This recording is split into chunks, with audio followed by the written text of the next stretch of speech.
Voici les signes qui accompagneront ceux qui auront cru. Cette parole de Jésus, tirée de l'Évangile selon Marc chapitre 16 verset 17, n'était pas une promesse pour quelques-uns.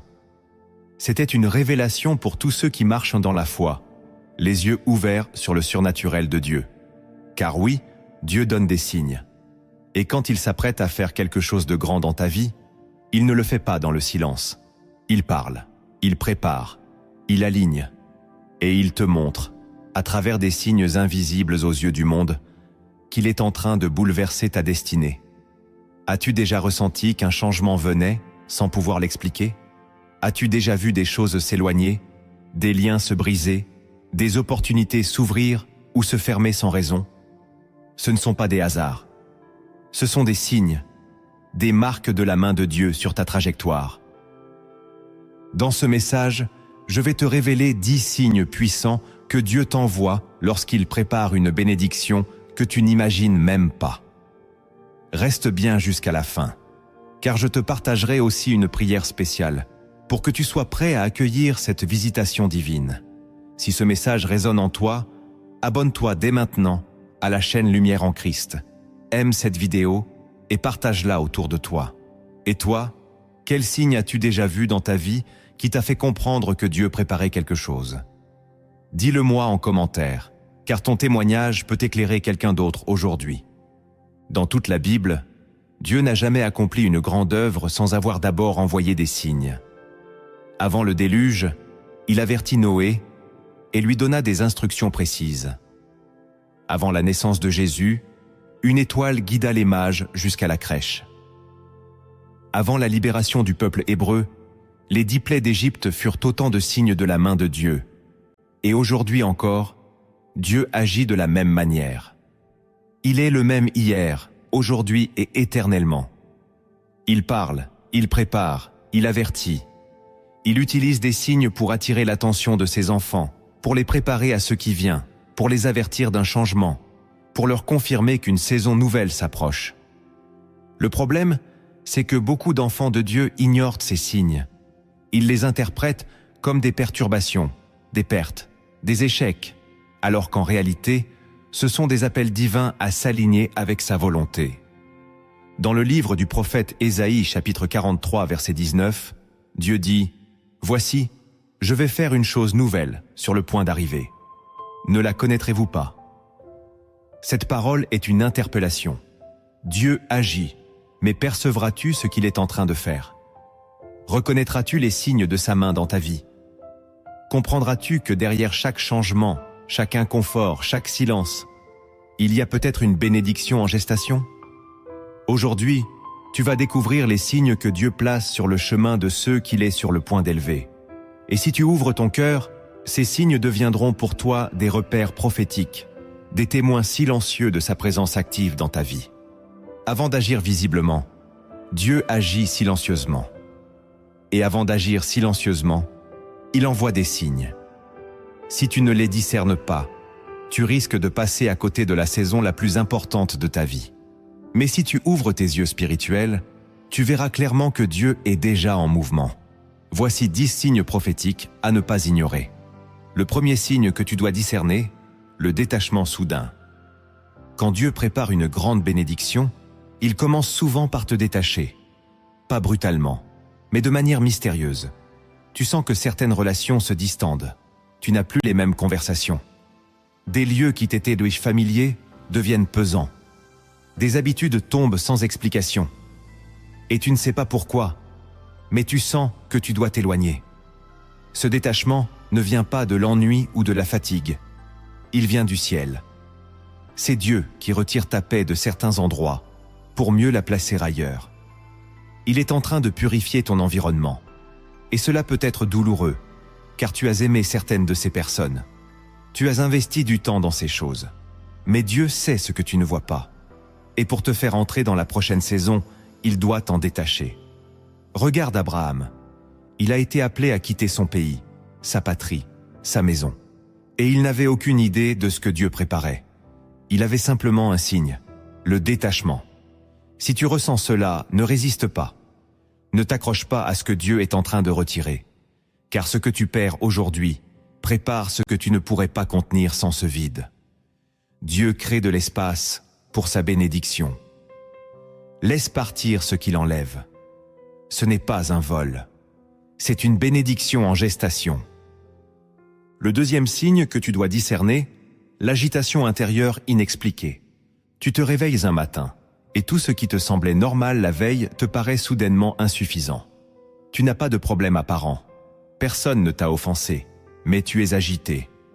Comme si ton âme ne trouvait plus de repos là où elle se reposait avant. Tu regardes autour de toi, et rien n'a changé.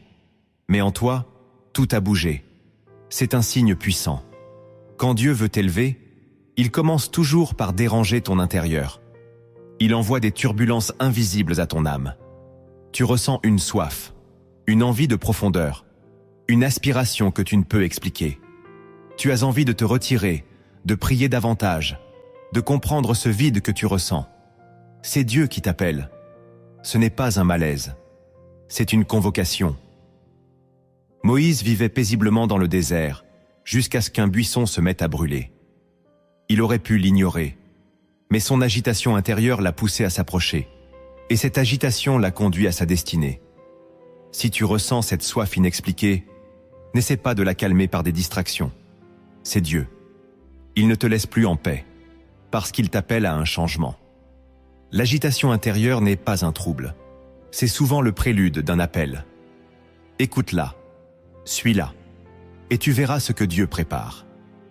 Le troisième signe que tu dois discerner, la fermeture répétée de certaines portes. Tu as tout fait pour que cela marche.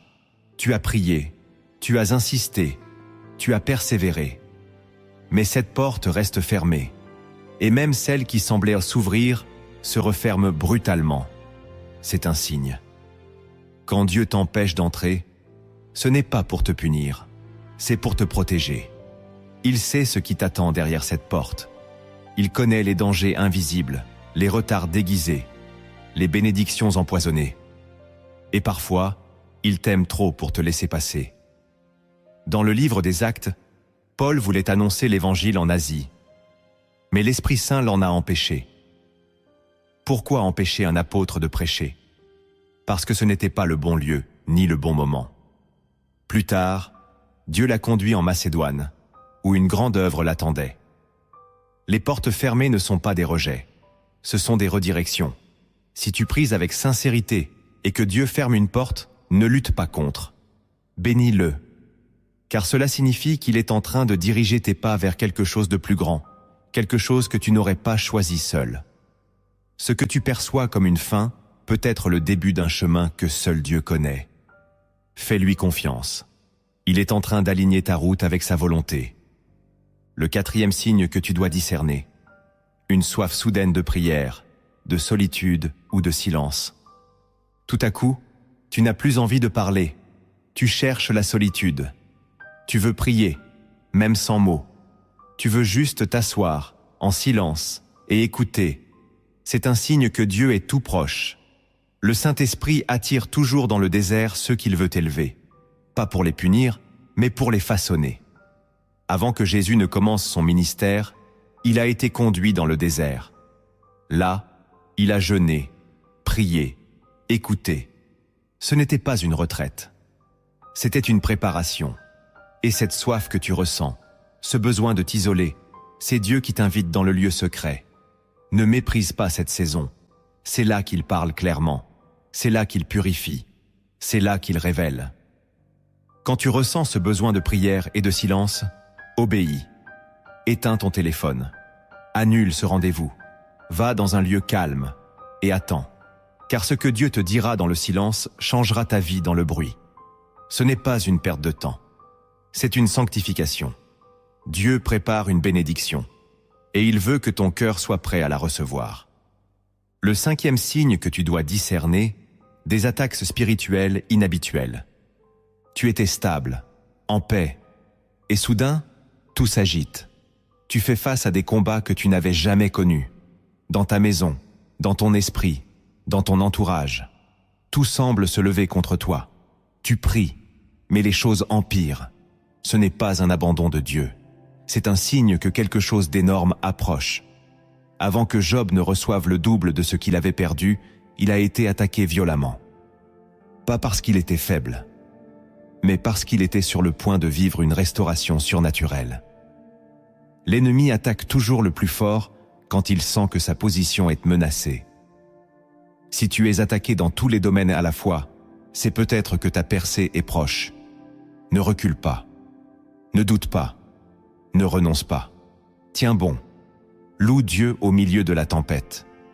Car ces attaques ne sont pas un signe que Dieu t'a oublié, mais qu'il est en train d'ébranler l'enfer pour faire éclater sa gloire dans ta vie. Plus les ténèbres se déchaînent, plus la lumière est proche. Tiens-toi ferme, car Dieu ne t'a pas amené jusqu'ici pour t'abandonner. Si tu t'es reconnu dans l'un de ces signes, alors tu es peut-être à l'aube de quelque chose que Dieu prépare pour toi. Laisse un commentaire pour témoigner du signe que tu vis actuellement, car ton histoire peut réveiller la foi de quelqu'un. Et si tu veux recevoir chaque semaine un message comme celui-ci, abonne-toi maintenant à Lumière en Christ et aime cette vidéo pour que l'algorithme continue à la diffuser à ceux qui en ont besoin. Le 6e signe que tu dois discerner, une paix surnaturelle dans le chaos. Tout va mal autour de toi, mais en toi, c'est calme. Tu devrais être stressé, inquiet, affolé. Mais non, tu as une paix qui ne vient pas de toi. C'est un signe. C'est le Saint-Esprit qui te garde. Cette paix, selon Philippiens chapitre 4 verset 7, surpasse toute intelligence. Elle n'a pas de logique. Elle n'a pas d'explication. Mais elle est là. C'est un signe que Dieu est en contrôle. Et que même si tu ne vois pas encore la bénédiction, elle est déjà en route. Quand Jésus dormait dans la barque pendant la tempête, ce n'était pas de l'inconscience. C'était une paix divine. Une paix qui annonce que rien ne peut couler une vie que Dieu tient dans sa main. Si tu ressens cette paix au milieu des secousses, sache-le, Dieu est déjà là. Et ce calme intérieur est l'annonce prophétique d'un miracle à venir. Le 7e signe que tu dois discerner, la faveur divine sans explication logique. Tu ne l'as pas cherché, tu ne l'as pas mérité, tu n'as rien fait de particulier, et pourtant, tu reçois une faveur soudaine. Une porte s'ouvre, quelqu'un parle en bien de toi. On te choisit alors que tu n'étais même pas dans la course. Tu es étonné, presque mal à l'aise. Mais Dieu ne l'est pas, car cette faveur n'est pas le fruit de ton mérite. C'est un signe. Quand Dieu veut te bénir, il commence souvent par faire tomber des faveurs là où tu n'as rien semé. C'est sa manière de te dire, ce n'est pas par ta force, c'est par ma main.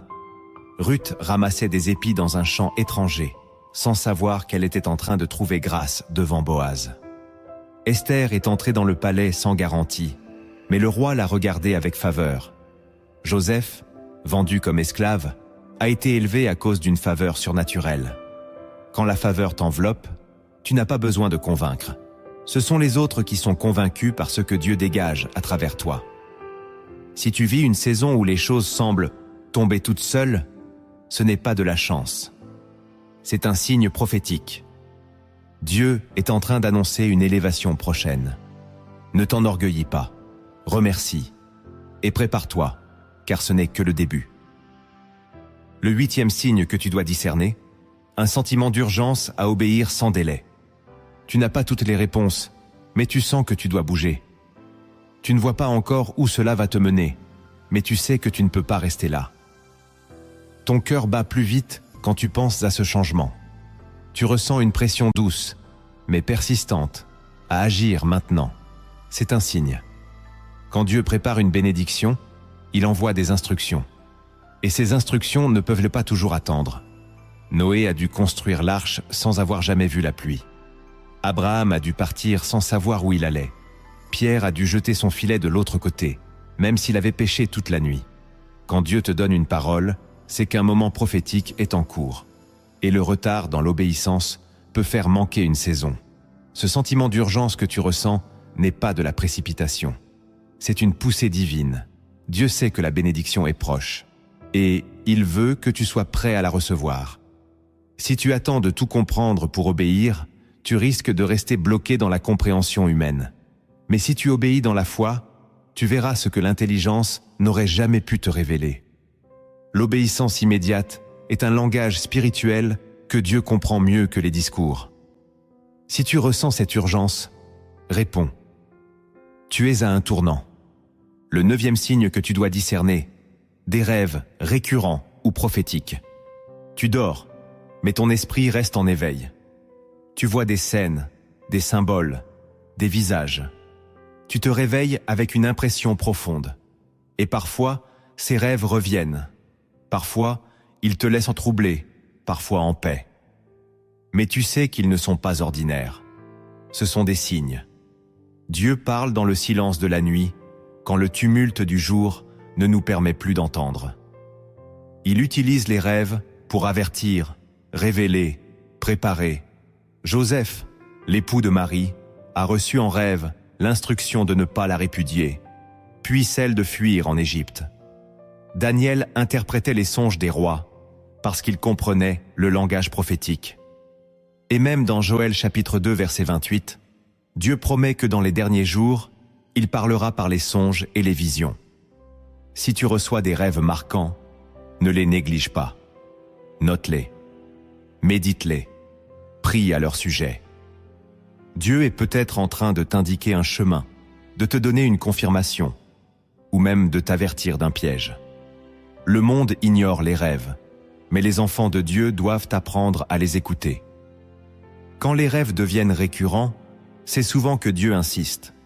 Il te prépare, il t'éduque, il t'équipe pour une bénédiction que ton esprit doit être prêt à porter. Le 10e signe que tu dois discerner, un appel intérieur a changé de dimension. Tu n'as pas changé extérieurement. Tu vis toujours au même endroit, mais en toi, tout est différent. Tu ne supportes plus les conversations futiles. Tu ne peux plus prier comme avant. Tu ressens que ta foi doit aller plus loin. Tu es appelé, pas par les hommes, mais par une voix intérieure. Une conviction que Dieu veut plus de toi, et pour toi. Ce signe est souvent le plus fort, parce qu'il ne dépend pas des circonstances. Il naît du Saint-Esprit en toi, et il ne te lâche pas. Tu regardes les choses comme un aigle qui ne peut plus se contenter de marcher. Tu es prêt à voler, même si tu ne sais pas encore comment déployer tes ailes. Pierre a quitté la barque, non pas parce que Jésus l'y a obligé, mais parce que quelque chose en lui savait que c'était le moment. Si tu ressens cet appel, ne l'étouffe pas. C'est un signe que Dieu veut t'élever à une autre dimension spirituelle. Il veut que tu lâches certaines habitudes, que tu abandonnes des raisonnements humains, que tu laisses le confort pour la consécration. Car la bénédiction que Dieu prépare nécessite une stature spirituelle plus grande. Il ne veut pas seulement te bénir, il veut te transformer pour que tu sois capable de porter la bénédiction sans qu'elle ne t'écrase. Si tu ressens cet appel, réponds de tout ton cœur. C'est le moment. Les signes que Dieu t'envoie ne sont jamais isolés. Ils s'inscrivent dans un dessein profond, une logique divine que seule la révélation peut dévoiler. Car derrière chaque signe visible, il y a une vérité cachée, un principe céleste en action. Ouvre ton esprit maintenant, car voici 5 vérités puissantes que Dieu veut graver dans ton cœur. La première vérité que tu dois comprendre, Dieu purifie toujours avant d'élever. Avant la bénédiction vient le feu. Avant la gloire vient la séparation. C'est un principe immuable du royaume de Dieu. Tu ne peux pas entrer dans ta saison de destinée avec les impuretés de ta saison passée. Dieu le sait. Et c'est pour cela que lorsque tu sens que quelque chose d'inattendu s'éloigne de toi, lorsque tu perds certains liens, certaines habitudes, certains appuis, ce n'est pas forcément parce que tu as échoué. C'est souvent parce que Dieu est en train de purifier ta vie pour y faire descendre une bénédiction qu'elle ne pourrait pas contenir autrement. Dans l'Évangile selon Jean, au chapitre 15, verset 2, Jésus dit « Tout sarment qui est en moi et qui ne porte pas de fruit, il le retranche. Et tout sarment qui porte du fruit, il l'émonde, afin qu'il porte encore plus de fruits. » Il ne parle pas ici de châtiment, mais de croissance. Même ce qui produit déjà du fruit doit être émondé, taillé, coupé, pour produire davantage. Ce que tu perçois comme une perte est parfois un affinement. Ce que tu ressens comme une cassure est en réalité un acte d'amour du vigneron. Lorsque Dieu veut t'élever, il commence par enlever ce qui risquerait de déformer la bénédiction. Il agit comme un orfèvre. Il passe ton cœur au feu, pas pour te détruire, mais pour faire fondre les scories. Il purifie tes intentions. Il creuse ton caractère. Il retire les appuis humains sur lesquels tu te reposais, afin que tu n'aies d'autre fondation que lui. Ce n'est pas agréable. Parfois, cela ressemble à un désert. Parfois, cela fait pleurer. Mais ce n'est pas la fin, c'est la préparation. Dieu ne veut pas seulement te bénir. Il veut que tu sois capable de porter la bénédiction sans qu'elle ne te fasse tomber. Et cela demande une purification intérieure. Ne méprise donc pas les saisons où Dieu taille dans ta vie. Ne te plains pas lorsque les choses changent sans ton accord. Car si tu savais ce qu'il est en train de préparer, tu bénirais même les douleurs de ton dépouillement. Le feu de Dieu n'est pas là pour te brûler. Il est là pour révéler l'or que tu ignores encore porté en toi. Si tu traverses une période de séparation, de retrait, de dépouillement, lève les yeux. C'est peut-être que l'élévation approche. Car dans le royaume de Dieu, celui qui est abaissé dans l'humilité est souvent celui que Dieu est en train de positionner pour une gloire qu'aucun homme ne pourra empêcher. La deuxième vérité que tu dois comprendre: Dieu teste la fidélité dans les petites choses avant de confier les grandes. Le ciel observe ce que la terre méprise. Ce que tu vis aujourd'hui, dans le secret, dans l'ombre, dans les choses ordinaires, n'est pas inutile. Car Dieu regarde toujours comment tu gères le peu, avant de te confier l'abondance. C'est une loi spirituelle, une réalité que beaucoup ignorent, parce qu'ils attendent que la bénédiction apparaisse pour s'appliquer à marcher droit. Mais Dieu ne fonctionne pas ainsi. Il t'observe déjà, il te teste déjà. Pas dans les grandes missions, pas dans les triomphes publics, mais dans les décisions cachées, dans les détails, dans ton cœur. Dans l'Évangile selon Luc, chapitre 16, verset 10, Jésus dit « Celui qui est fidèle dans les moindres choses l'est aussi dans les grandes, et celui qui est injuste dans les moindres l'est aussi dans les grandes. » Ce n'est pas une image, c'est une déclaration divine. Si tu ne prends pas soin de la graine, comment Dieu pourrait-il te confier la moisson? Si tu méprises le petit, comment pourrais-tu porter le grand avec intégrité? Ce que tu vis maintenant est peut-être petit, difficile, répétitif. Mais c'est précisément là que Dieu mesure ton cœur, ton attitude, ta constance, ta soumission. Regarde David. Avant de devenir roi, il était berger, seul, inconnu. Mais c'est dans le secret de cette solitude qu'il a appris à protéger, à prier, à écouter Dieu. Ce sont ces victoires contre l'ours et le lion dans les collines anonymes qui l'ont préparé à vaincre Goliath devant tout un peuple. Dieu l'a observé dans le peu, et il l'a élevé dans le grand. Pareil pour Joseph. Il a été fidèle dans la maison de Potiphar, fidèle en prison, fidèle dans l'humiliation. Et Dieu l'a positionné comme gouverneur d'Égypte au moment précis. Lorsque tu ressens que Dieu est sur le point de t'emmener plus loin, tu dois d'abord regarder en arrière et te demander « Suis-je fidèle dans ce qu'il m'a déjà confié ? Suis-je fidèle dans ma manière de prier alors que personne ne me regarde ? Suis-je fidèle dans ma façon de parler, même quand je suis seul ? Suis-je fidèle dans mes pensées, dans mes choix, dans mes silences ? Car c'est là que Dieu détermine la prochaine étape. Ce que tu vis aujourd'hui, même si cela te semble minuscule, est peut-être l'examen du ciel. Ton comportement maintenant révèle à Dieu si tu es prêt à porter une bénédiction plus grande sans te corrompre, sans t'éloigner, sans perdre ton cœur. Et ce test est silencieux.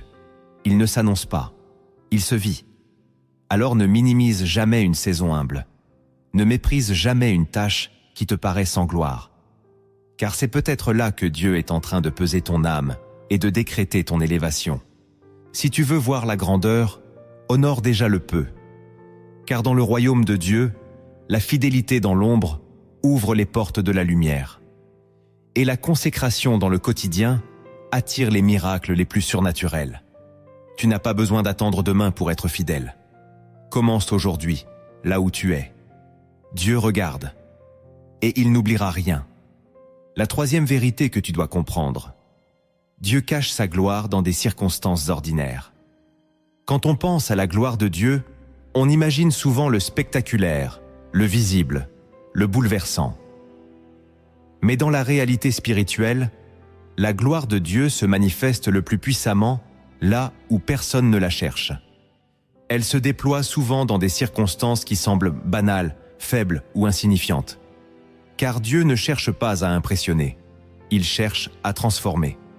Et pour cela, il se voile parfois dans la simplicité.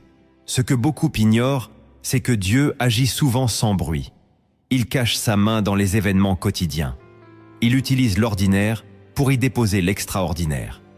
Regarde l'histoire de Jésus, le Sauveur du monde n'est pas né dans un palais, mais dans une étable. Ce n'est pas dans le temple qu'il est apparu, mais dans un lieu sale, silencieux, ignoré. Et pourtant, le ciel tout entier observait cet instant comme l'accomplissement le plus glorieux de l'histoire. Dieu se cache toujours là où on ne l'attend pas. Il a choisi Moïse dans le désert. Il a appelé Gédéon alors qu'il se cachait. Il a oint David alors qu'il n'était même pas invité au repas. Et aujourd'hui encore, Dieu agit selon ce principe. Ce que tu vis peut te sembler sans importance. Ta routine peut te paraître vide. Mais si Dieu est en toi, alors même le silence peut devenir prophétique. Même la répétition peut devenir divine. Il faut des yeux spirituels pour voir Dieu là où les autres ne voient que la poussière. Il faut un cœur pur pour discerner la voix de Dieu dans un quotidien qui semble figé. Car c'est dans l'ordinaire que Dieu te teste. C'est là qu'il sème les graines de la gloire à venir. Tu n'auras pas toujours des signes spectaculaires. Mais tu auras des moments simples, remplis d'une paix qui ne vient pas de ce monde, d'un mot qui te parle plus que 1000 sermons, d'un geste, d'une coïncidence qui n'en est pas une. Et si tu apprends à honorer ces moments, tu comprendras que Dieu n'est jamais absent. Il est juste discret. Et son silence n'est pas vide. Il est sacré. Si tu veux recevoir une grande bénédiction, tu dois d'abord apprendre à discerner Dieu dans les petites choses, à l'aimer dans le calme, à lui obéir dans les détails. Car la gloire de Dieu est souvent camouflée pour ne se révéler qu'à ceux qui cherchent avec le cœur. Alors ne méprise pas ta saison actuelle parce qu'elle ne ressemble pas à un miracle. Peut-être que ton miracle est déjà là, mais sous une forme que tu n'avais pas imaginée. Peut-être que cette routine est un terrain sacré. Peut-être que ce travail, cette famille, cette prière répétitive, ces combats silencieux, sont en fait le lieu où Dieu dépose lentement mais sûrement la prochaine dimension de ta destinée. Reste fidèle dans l'ordinaire, car c'est là que la gloire se prépare. La quatrième vérité que tu dois comprendre, Dieu parle plus souvent par les interruptions que par les accomplissements. Nous aimons les plans bien tracés, les projets bien organisés, les calendriers respectés.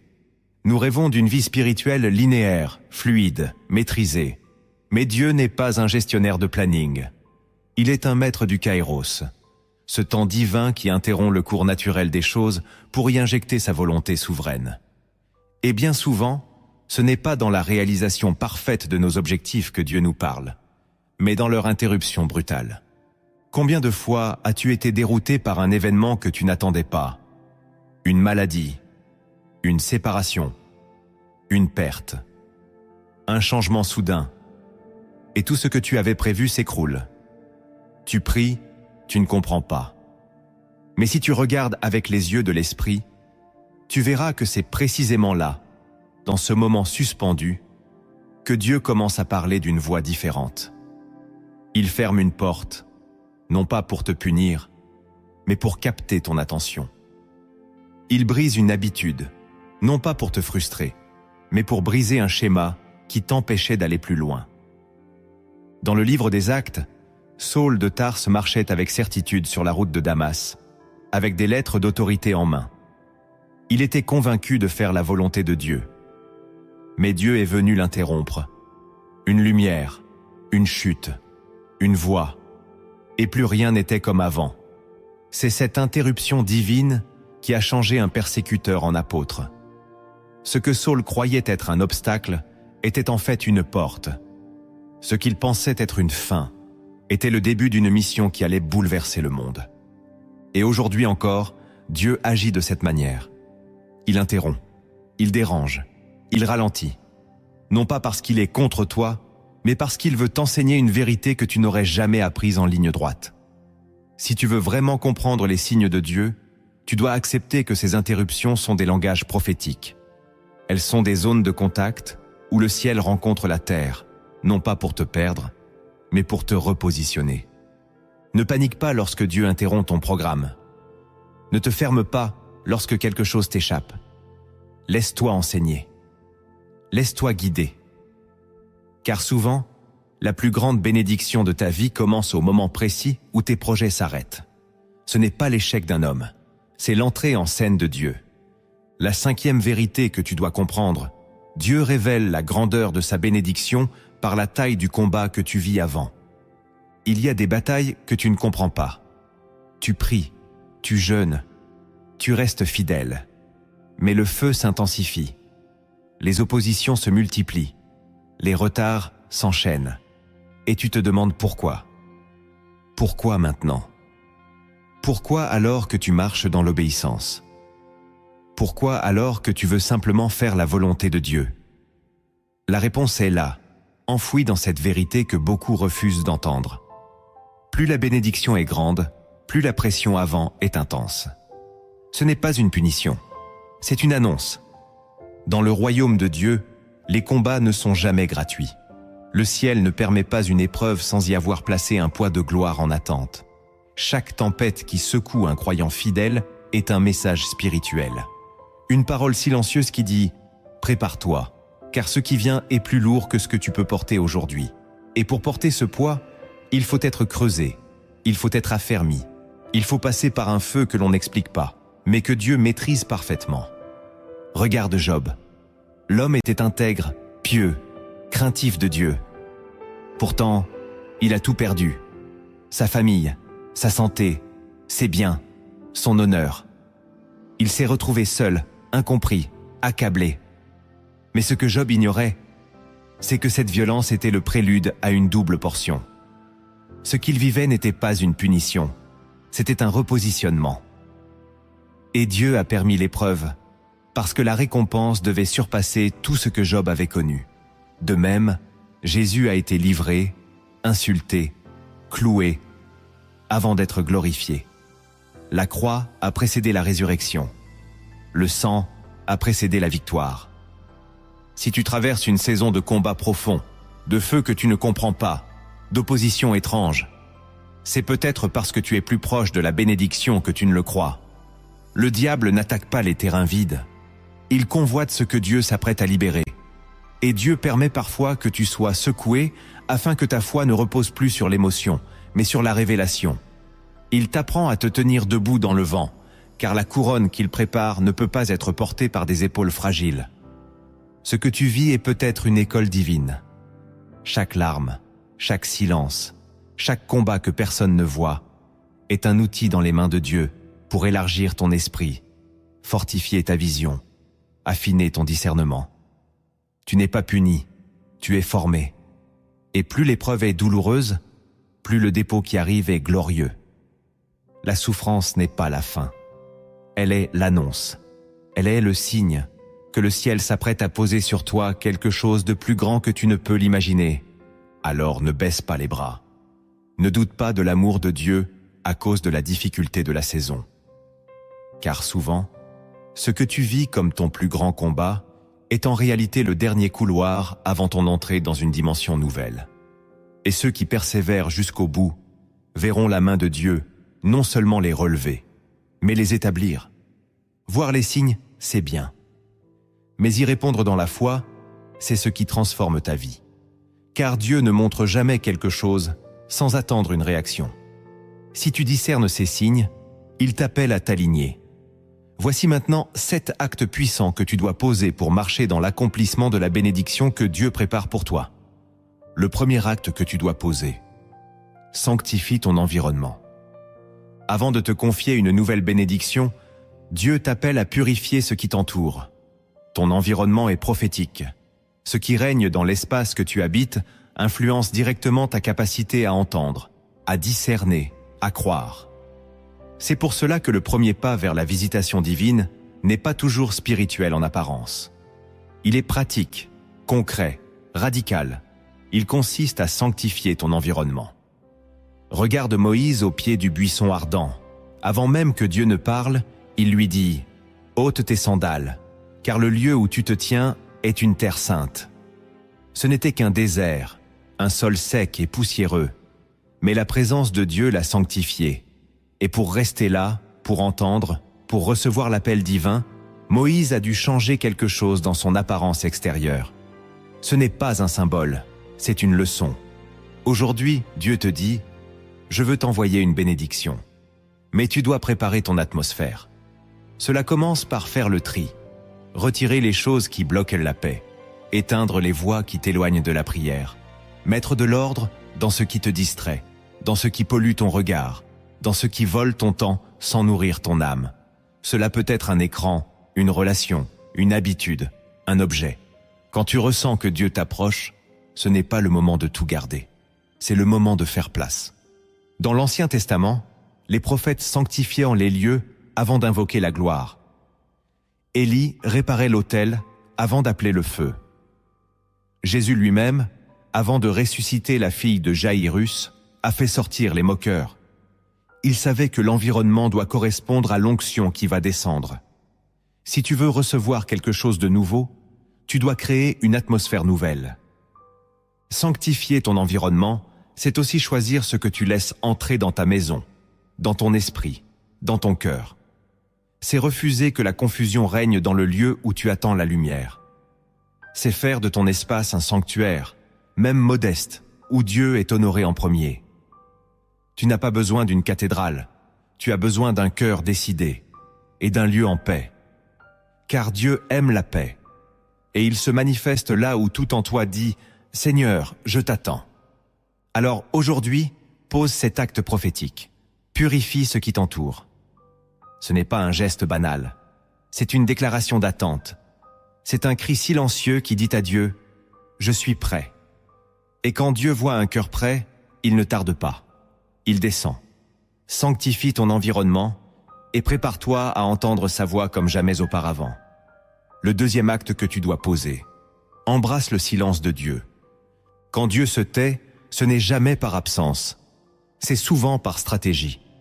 Car le silence de Dieu n'est pas vide. Il est rempli de mystères, de poids, de révélations voilées.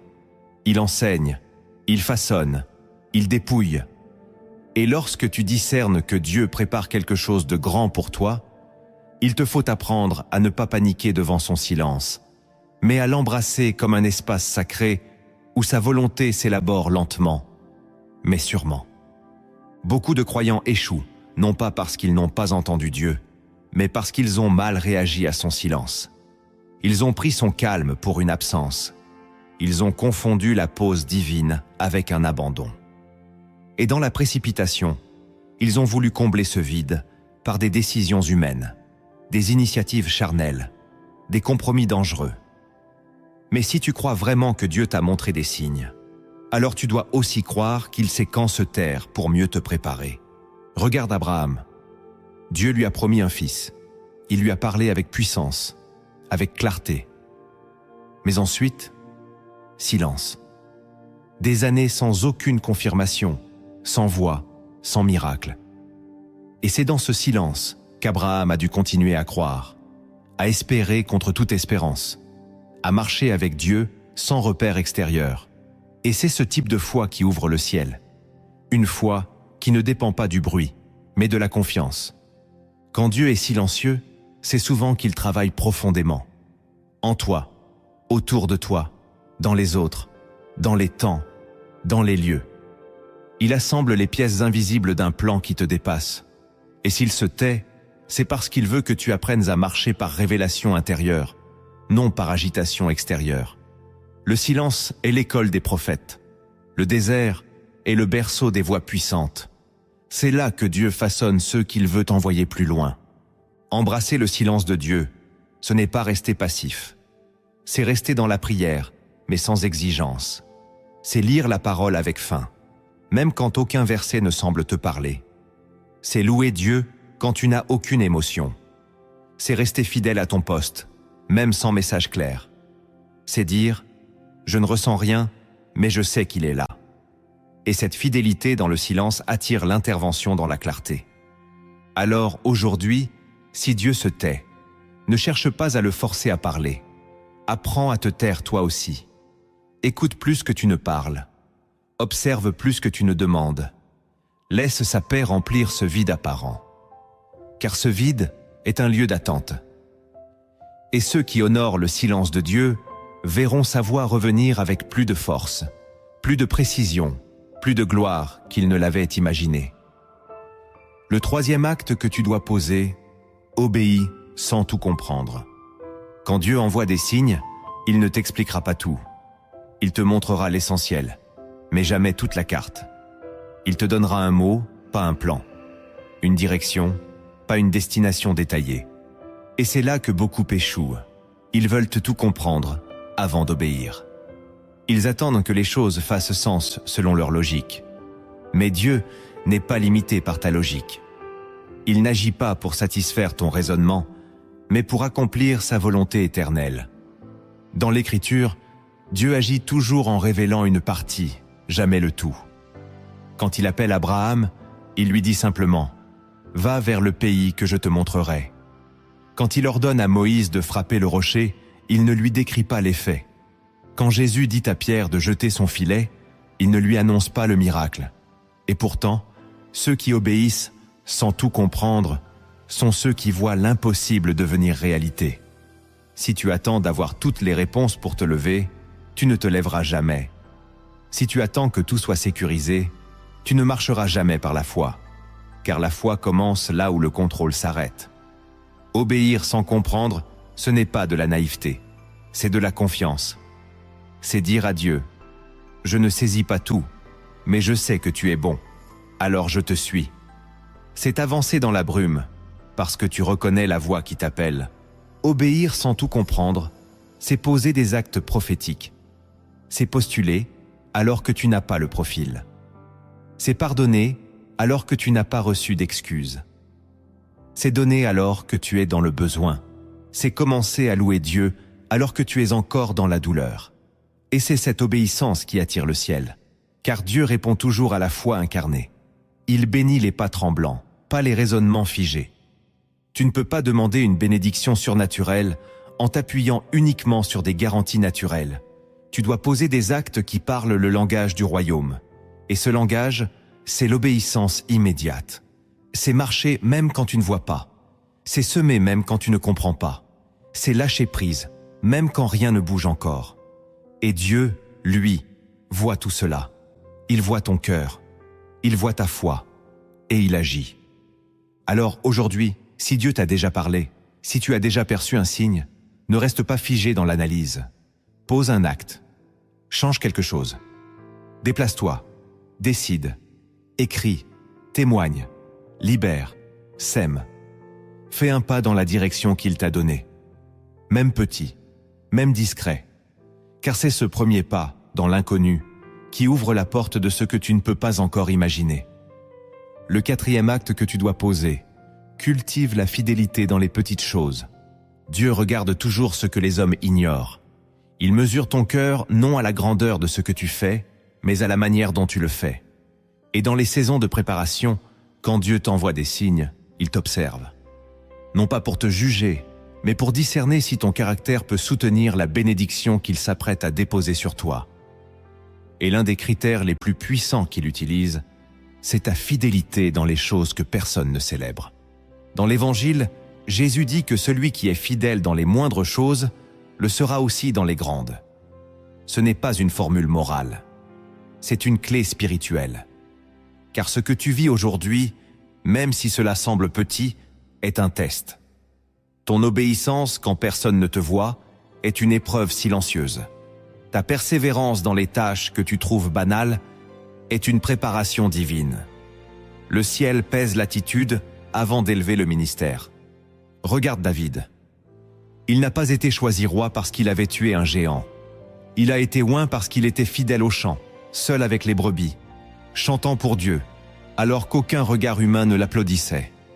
Ce que Samuel a vu ce jour-là, Dieu l'avait vu depuis des années. Et c'est toujours ainsi. Dieu regarde ce que tu fais quand personne ne regarde. Et il élève ceux qui n'ont pas besoin d'être vus pour être sincères.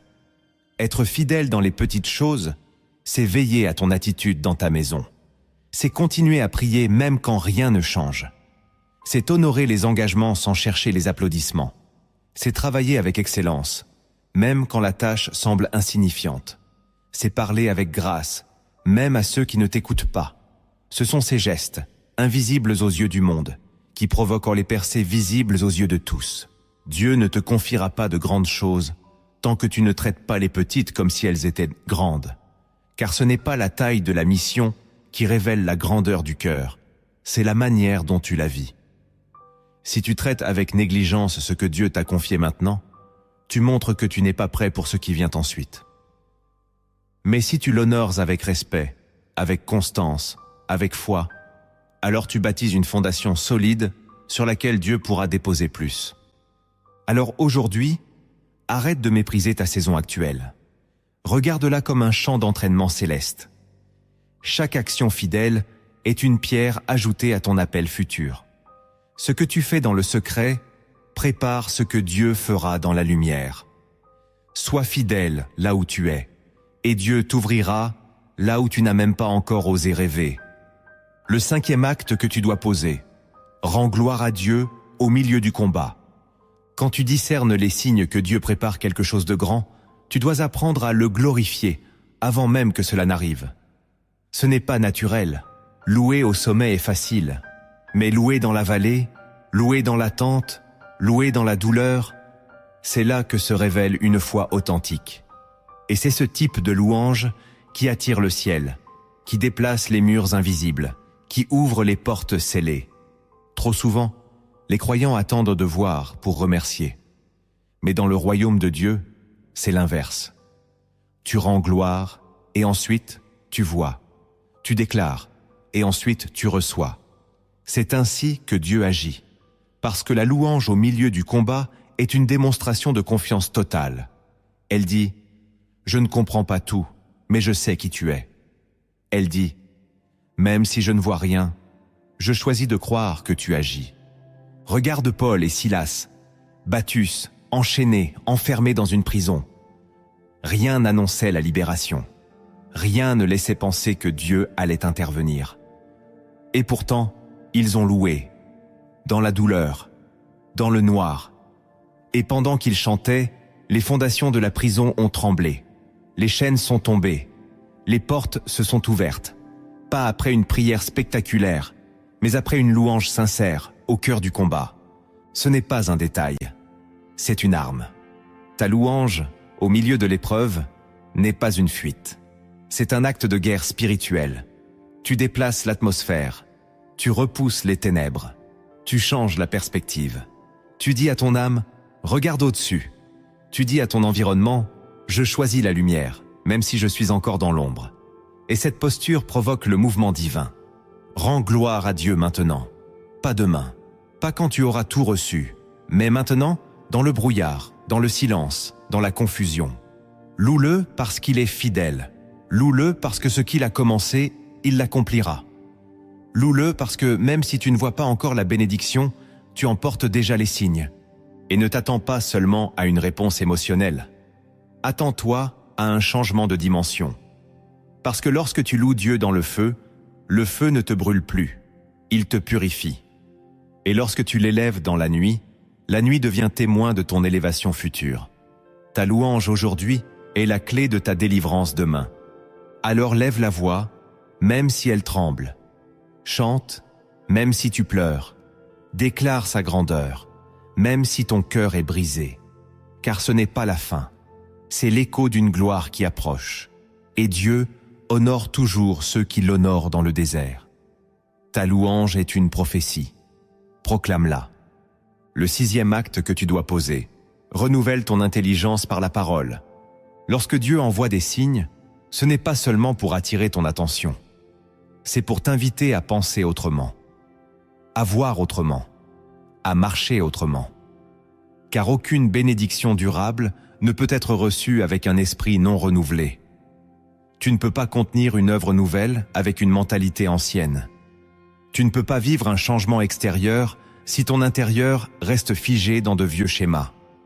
Voilà pourquoi Dieu te parle. Voilà pourquoi il te forme, pour renouveler ton intelligence à travers sa parole. Dans l'Épître aux Romains, chapitre 12, verset 2, il est écrit « Ne vous conformez pas au siècle présent, mais soyez transformés par le renouvellement de l'intelligence, afin que vous discerniez quelle est la volonté de Dieu. » Ce passage est une clé spirituelle.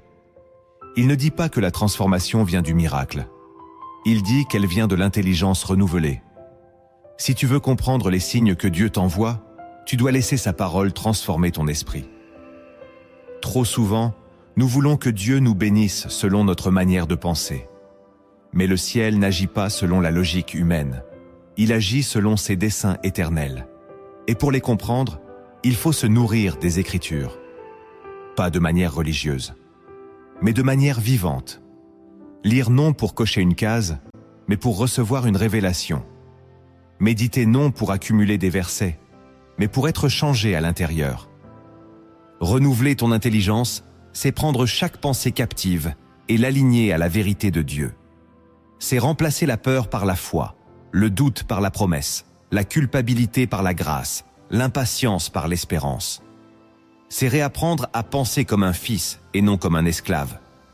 C'est refuser les mensonges de l'ennemi qui te disent que tu n'es pas prêt, pas digne, pas capable. C'est proclamer que si Dieu t'envoie des signes, c'est parce qu'il a confiance dans ce qu'il a déposé en toi. Pour cela, ouvre la Bible chaque jour. Pas comme un rituel, mais comme une rencontre. Demande au Saint-Esprit de t'éclairer. Prends un verset et laisse-le résonner dans ta journée. Parle-le, prie-le, écris-le, vis-le. Car la parole de Dieu n'est pas une information, c'est une transformation. Et plus tu l'intègres, plus tu seras capable de discerner avec clarté les temps, les saisons et les chemins que Dieu te trace. Alors aujourd'hui, fais ce choix. Nourris ton esprit de la parole. Laisse-la te façonner. Laisse-la remplacer tes réflexes anciens par une sagesse nouvelle. Car la bénédiction que Dieu prépare pour toi nécessite une mentalité alignée au ciel. Et cette mentalité ne naît pas dans les émotions, mais dans l'écriture. Lis, médite, proclame, et regarde ton intelligence devenir le terrain où Dieu bâtit quelque chose d'éternel. Le 7e acte que tu dois poser, déclare par la foi ce que Dieu prépare. Il y a un moment où voir les signes ne suffit plus. Il faut parler, pas parler pour parler, mais déclarer dans la foi ce que tu crois que Dieu est en train de faire. Non parce que tu le vois, mais parce que tu as discerné sa main. Car dans le royaume de Dieu, ce que tu déclares par la foi prépare ce que tu vas vivre dans le réel. Le monde a été créé par la parole. Et Dieu t'a donné une bouche pour collaborer à son œuvre. Ta voix porte un pouvoir que tu ignores souvent. Dans les Proverbes, il est écrit que la mort et la vie sont au pouvoir de la langue. Cela signifie que ce que tu laisses sortir de ta bouche est prophétique. Tu ouvres ou tu bloques. Tu construis ou tu détruis. Et si tu crois que Dieu prépare une bénédiction, alors tu dois te joindre à son plan non seulement par ton cœur, mais par tes paroles. Car ce que tu déclares dans la foi devient une semence spirituelle dans l'atmosphère. Déclare que ta saison va changer. Déclare que la paix revient dans ta maison. Déclare que la provision divine arrive. Déclare que tu n'es plus lié à la peur. Déclare que ce que Dieu a commencé en toi, rien ne pourra l'arrêter. Ne reste pas silencieux quand le ciel t'invite à parler, car ta voix, alignée à la volonté de Dieu, devient une arme invisible que les ténèbres ne peuvent pas supporter. Quand Jésus ressuscite Lazare, il ne se contente pas de pleurer. Il déclare d'une voix forte « Lazare, sors !» Et c'est cette parole qui libère la vie. Quand Dieu crée la lumière, il ne la pense pas seulement. Il dit « Que la lumière soit !» Et elle fut. Toi aussi, tu dois apprendre à dire « Que la lumière soit dans ma situation !» Tu dois apprendre à appeler les choses qui ne sont pas comme si elles étaient. Pas par optimisme, mais par révélation. Et même si tu trembles, même si tu doutes encore un peu, ouvre ta bouche. Parle à ton âme. Parle à ta saison. Parle à ton avenir. Dis-lui, je sais que Dieu est en train de faire quelque chose, et je me tiens prêt. Car cette déclaration, répétée avec foi, solidifie ton espérance. Elle donne forme à l'invisible, et elle aligne ton atmosphère avec la réalité du ciel. Aujourd'hui, Dieu te donne une clé. Parle, déclare, prophétise. Ne laisse pas le doute occuper ta langue. Que ta bouche devienne l'écho de la promesse, non le miroir de la peur. Car ceux qui parlent selon la foi préparent leur destinée avec la voix du ciel. Pour conclure cette séquence, je veux te laisser avec une parabole inspirée d'en haut. Une histoire simple, mais remplie de sens spirituel. Écoute-la avec ton cœur, car en elle se cache une clé céleste pour reconnaître les signes et y répondre dans la foi. Le veilleur et la lampe invisible, parabole céleste, environ 560 mots. Il était une fois, au sommet d'une haute montagne oubliée des hommes, un veilleur. Il avait reçu l'ordre de rester là, seul, chaque nuit, une lampe dans la main.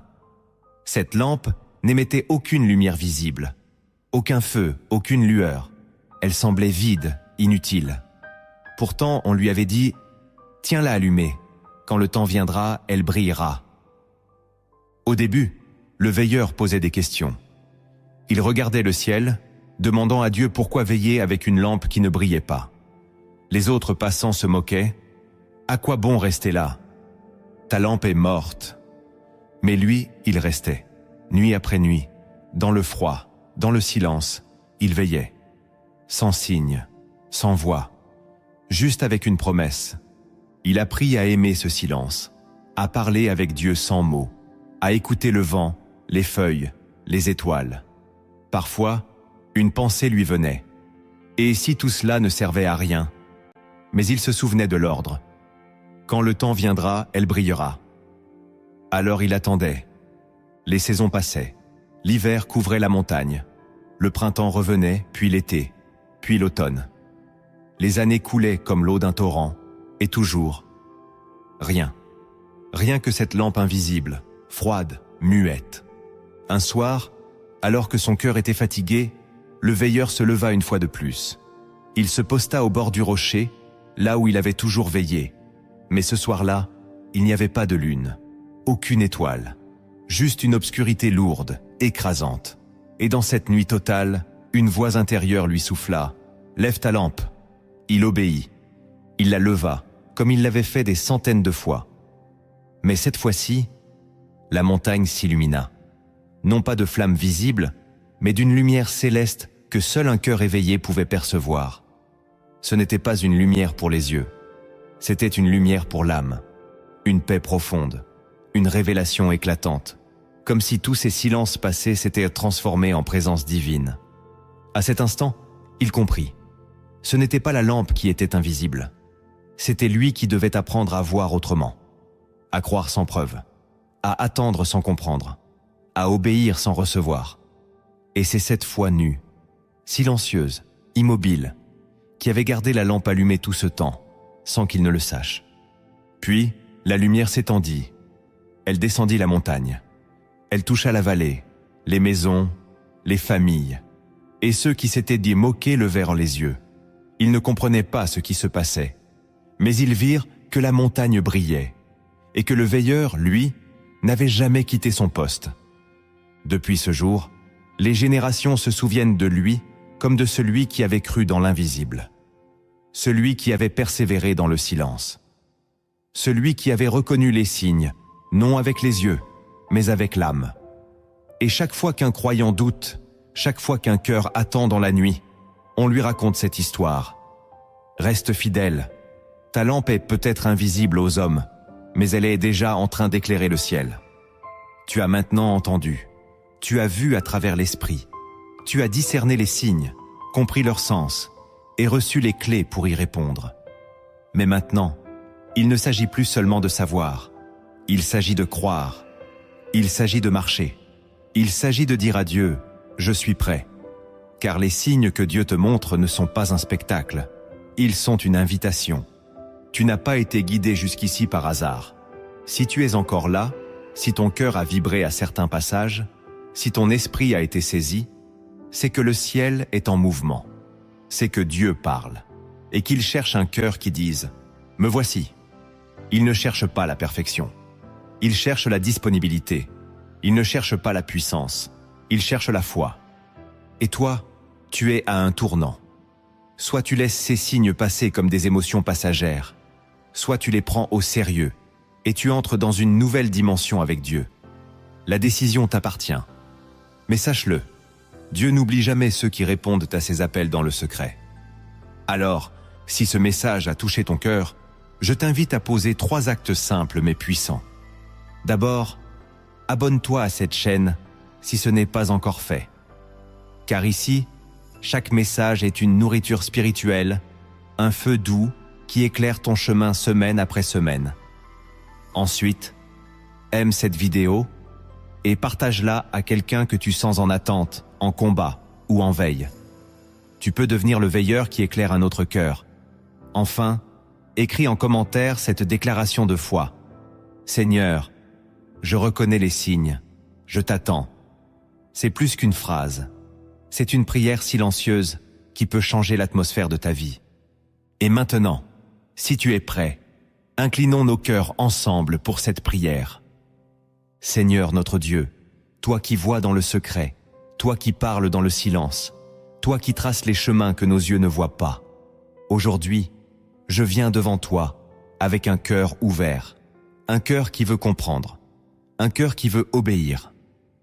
Merci pour les signes que tu envoies. Merci pour ta fidélité, même quand je doute. Merci pour ta présence, même quand je ne la sens pas. Merci pour ton amour, même quand je ne me sens pas aimable. Tu es resté là, tu es resté fidèle.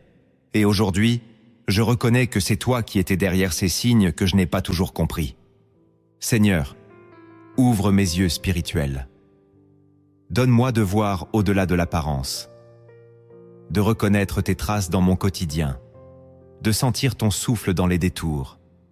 Donne-moi un discernement nouveau, une sagesse venue d'en haut, un cœur attentif à ta voix, même dans le silence. Je te remets mon impatience, mes inquiétudes, mes hésitations. Je choisis de te faire confiance, même quand tu te tais, même quand rien ne bouge, même quand tout semble flou. Car je sais maintenant que tu es un Dieu qui prépare toujours plus que ce que je vois. Seigneur, je te remets aussi mes combats. Je te les confie un à un, les visibles et les invisibles, les anciens et les récents, les petits et les immenses. Tu sais ce que je traverse. Tu sais ce que je ne dis à personne. Mais je crois que ces tempêtes sont des signes, des annonces, des préparations, des ponts vers quelque chose de plus grand. Alors je te loue. Je te loue au milieu du feu. Je te loue dans la vallée. Je te loue dans la tente. Car tu es digne et tu es bon. Saint-Esprit, remplis-moi de paix maintenant. D'une paix qui dépasse l'entendement. D'un calme qui ne vient pas des circonstances, mais de ta présence. Règne dans mes pensées. Règne dans mes décisions. Règne dans ma maison. Que ma vie entière soit un espace où tu es honoré, désiré, obéi. Et enfin, Seigneur, je te prie pour la bénédiction que tu prépares, celle que je n'ai pas encore vue, celle que je n'ose même pas demander, mais que tu as déjà pensée pour moi. Prépare mon cœur à la recevoir. Prépare mes mains à la porter. Prépare mon esprit à la protéger. Que je ne sois pas distrait, que je ne sois pas détourné, que je sois fidèle jusqu'au bout. Dans le nom puissant de Jésus-Christ, je t'ai prié. Amen.